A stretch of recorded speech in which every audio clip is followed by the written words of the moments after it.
St. Andrews has brought me nearer to Jesus and continues to in new ways every day. We are invited into following Jesus on the way of life. I feel like I'm at home when I'm here, and my relationship with the Lord has just begun. I didn't have one until I came here, and I'm so thankful. I really see the heart of Jesus in this community, and it's just like one beautiful, multi-generational family.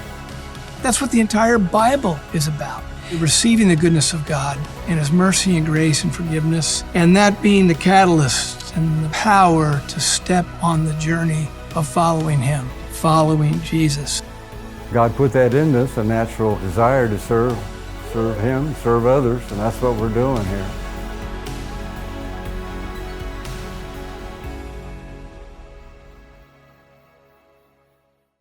Hi friends, welcome to St. Andrews, and we're so glad that you're here, or whether online or here live. We've been spending 4 weeks talking about this statement, I say to you. Jesus says that 79 times, or a version of it, in the 4 Gospels, where He is constantly speaking out of the authority and compassion and presence of the Father who dwelt in Him. And Jesus was constantly speaking. And the reality is, what we've been talking about for 3 weeks, is He continues to constantly speak. Now, that's what we've been talking about now. I'm going to kind of pull together, what is He saying? When you boil it all down, what is the Lord saying to you and to me as we experience Him and walk with Him and are gathered together? So we're going to look at 2 passages of Scripture, very brief. Mark 3, verses 13 to 15. And then John 20, 19 to 21. And why we're doing these 2 is the first one is the very beginning of Jesus' public ministry, where He calls together His disciples.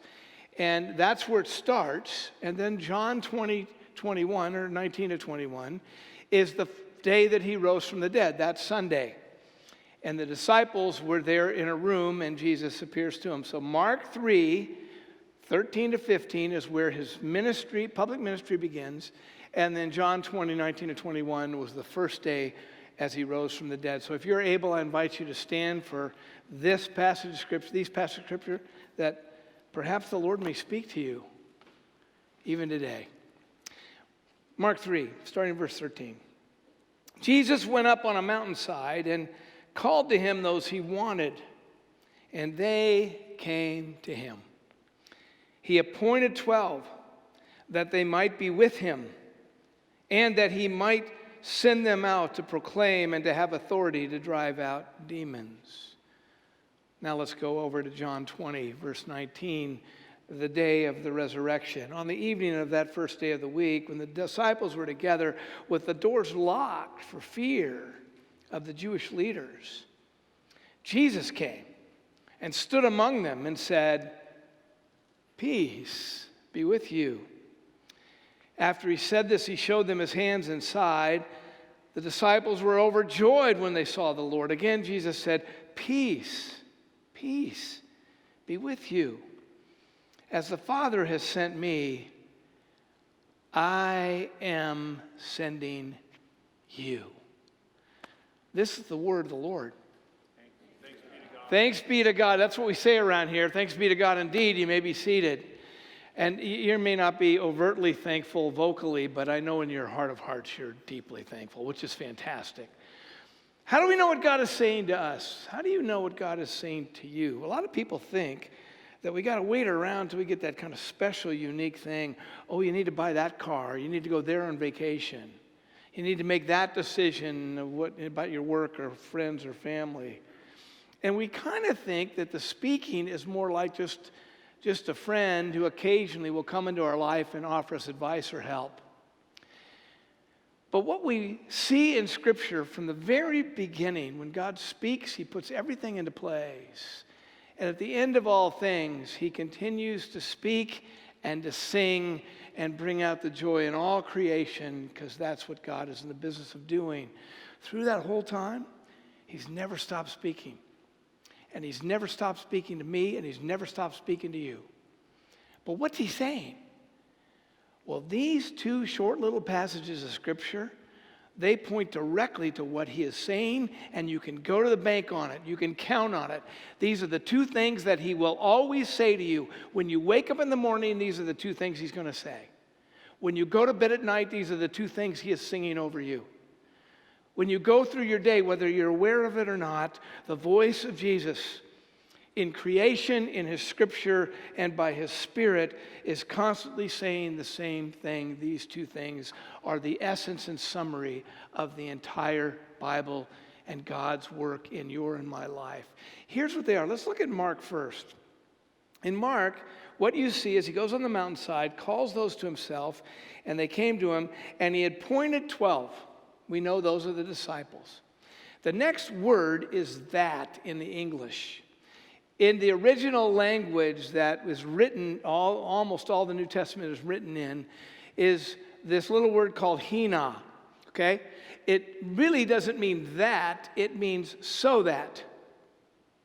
So whenever, almost always, when you see that in connecting one phrase to another, what's happening is Jesus he appointed 12 so that. In other words, why did he appoint 12? Why did he appoint disciples? Why did he call you to be a disciple? So that. And look at the first one. That they might be with him. That they may be with him, might be with him. He appointed them and called them so that they may be with him. And he says the same thing to you. As he calls you and invites you, he does that so that you might be with him. And look at the second, and so that he might send them out. The word is actually to proclaim, which is more full and way more kind of holistic than just the idea of preaching, even though that's in the English Bible. It really means to fully step into the proclamation, the revelation, the expression of God's love for the world, that God has come to redeem and build back his world.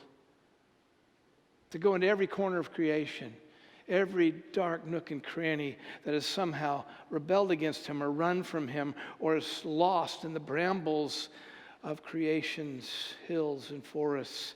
And Jesus has come to proclaim that he loves and he is there to heal and to call forth every single aspect of creation.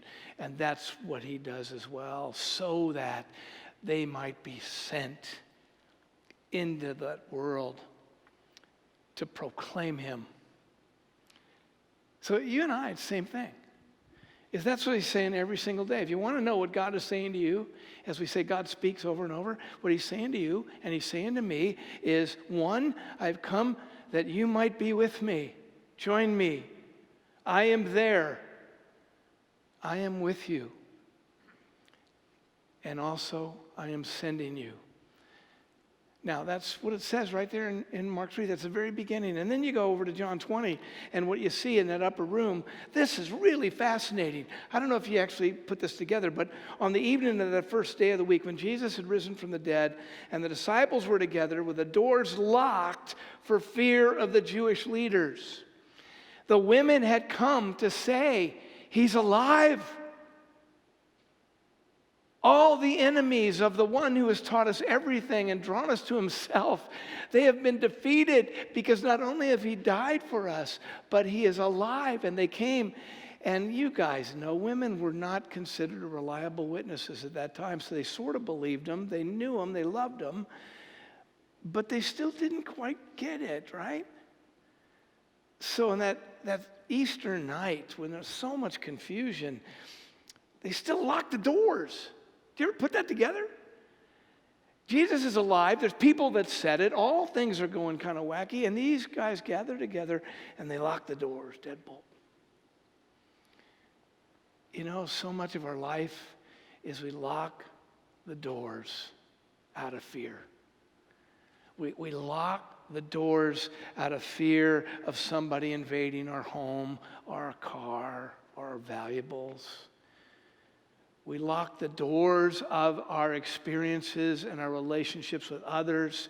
We build up systems and walls and structures to be able to lock the doors to keep us safe and in the place where we can control it. But we also lock the doors of our souls for fear, vulnerability, poverty, brokenness. And I'm going way deeper than financial. There's some places inside of each one of us that is just so far away from our everyday experience because we've worked a lifetime to lock the doors because we fear that darkness. We fear that vulnerability. We fear that exposure of our own poverty, and I'm not talking financially.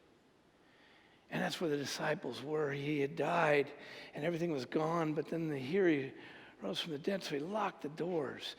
And Jesus breaks right through and says, what does he say? Don't you love this? Peace. The word shalom in Hebrew. The whole point of life is shalom, this rightness, this wholeness, this healing, this peace. Hey, I'm here. I am alive.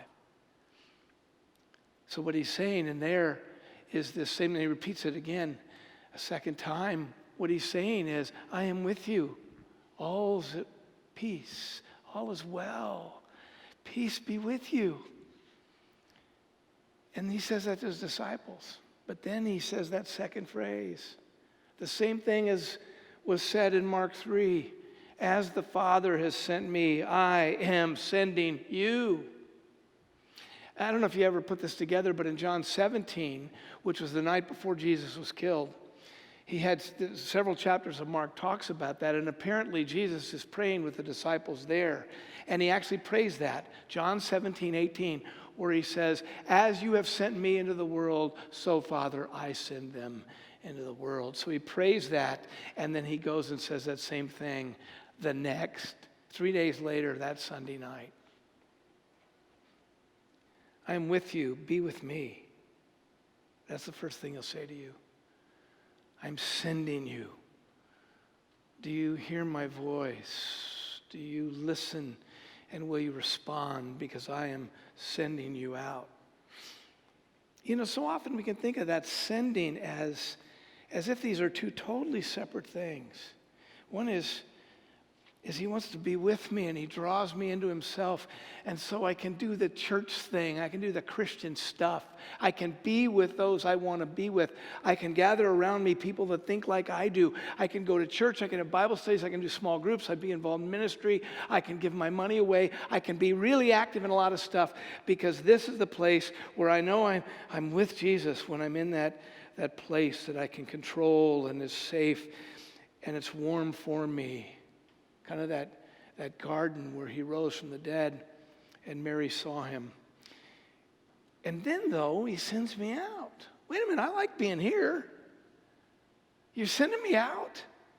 Oh, okay, I guess I'll go. I'm sent. So it's almost like two different things that God's going to say to me every day. Every day.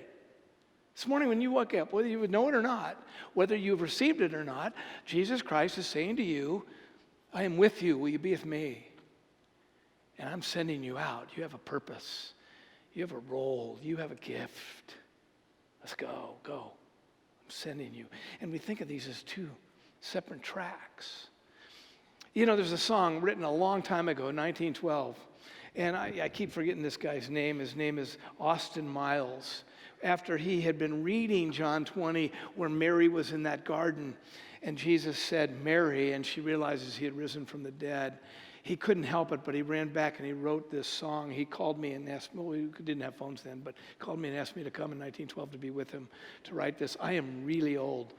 But he writes this song called In the Garden that beautifully draws these two things together. So Brandon and Simeon are going to share this song with us.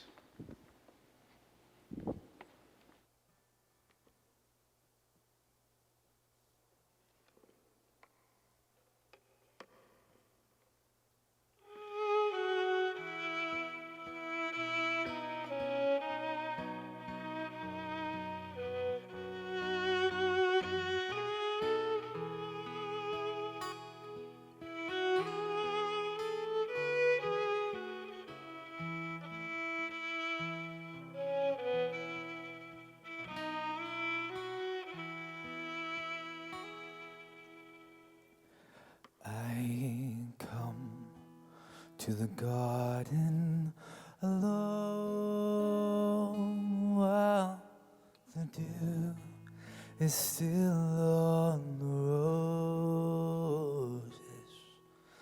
and the voice I hear falling on my ear, the Son of God discloses,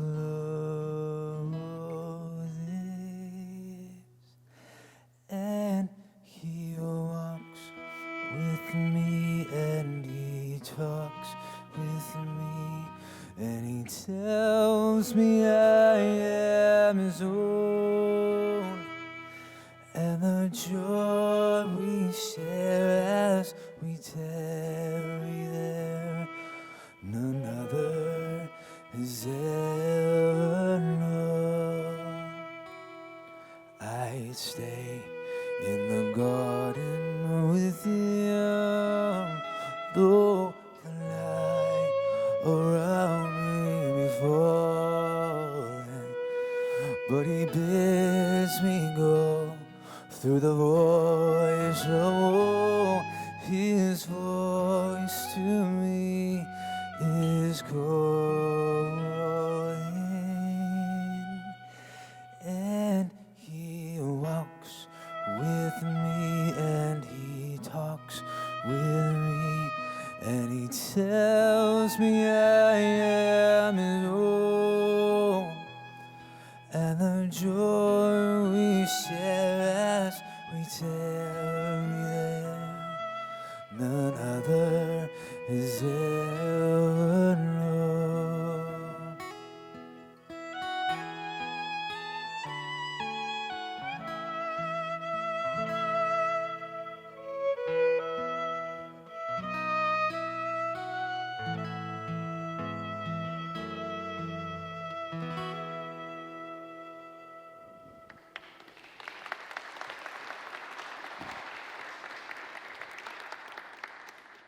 Over 100 years ago, written primarily with that message that's in the title, In the Garden, of the joy and wonder when we allow ourselves to open up just enough to hear his voice, to walk with him and to talk with him and to receive his presence into my life.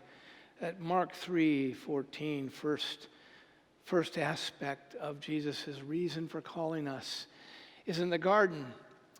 But what can so easily be missed, we just did the first and third verse, is we kind of wish we had just stopped it at the first two stanzas or lines of the third verse.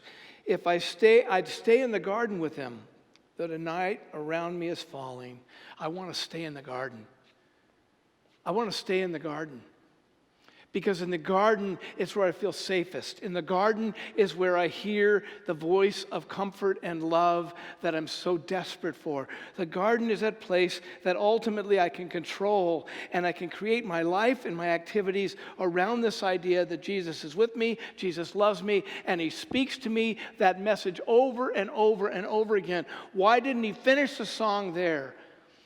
Though the night around me be falling. Falling. Night is falling all around us.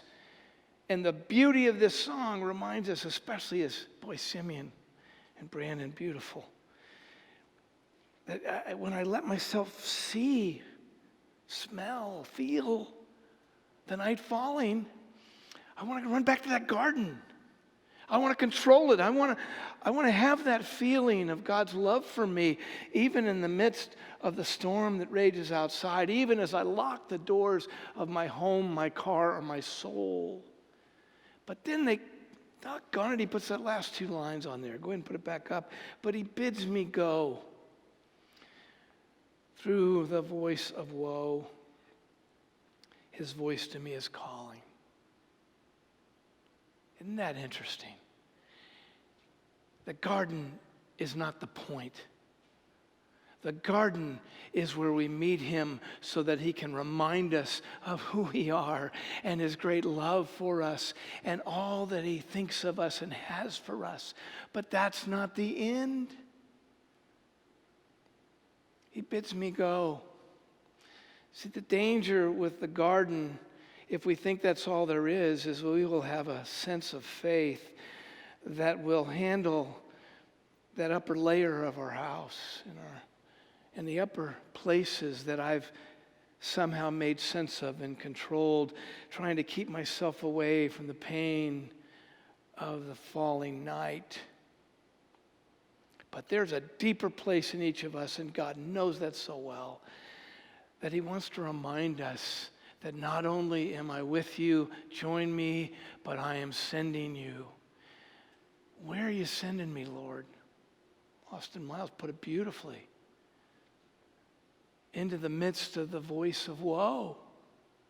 I don't want to go to the voice of woe. I want to stay in the garden.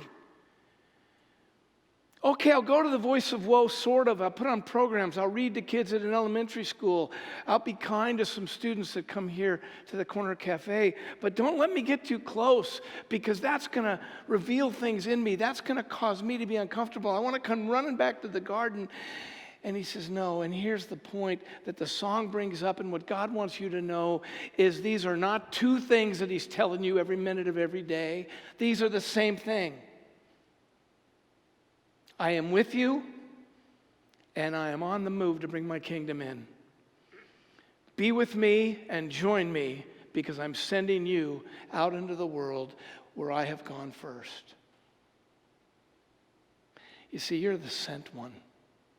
You've been created and lifted up and healed so that Jesus Christ can be with you, but also take you with him as he brings this kingdom in.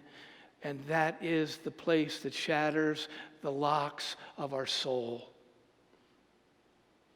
You really can't be in the garden with Jesus unless you go to the places where we hear the voice of woe. Where does Jesus go that he bids us come with him? He goes into the classroom where the kid can't seem to make the good enough grade for his dad or mom. He goes to the bedroom of that freshman in high school that can't make cheer as a freshman and probably will never make it. And she's alone in her bedroom because that's been her whole life. And Jesus is sitting there right with her in her trauma and pain of the failure to achieve her goal. He's with those homeless that every time I look on Nextdoor, I just cringe at the inhumanity and the hard hearts as we talk about our own neighbors, those people who are so desperate that are lost and alone and fragile and broken. But that's where Jesus goes. You cannot read the gospel and get close to him in the garden without him saying, let's go to the voice of woe.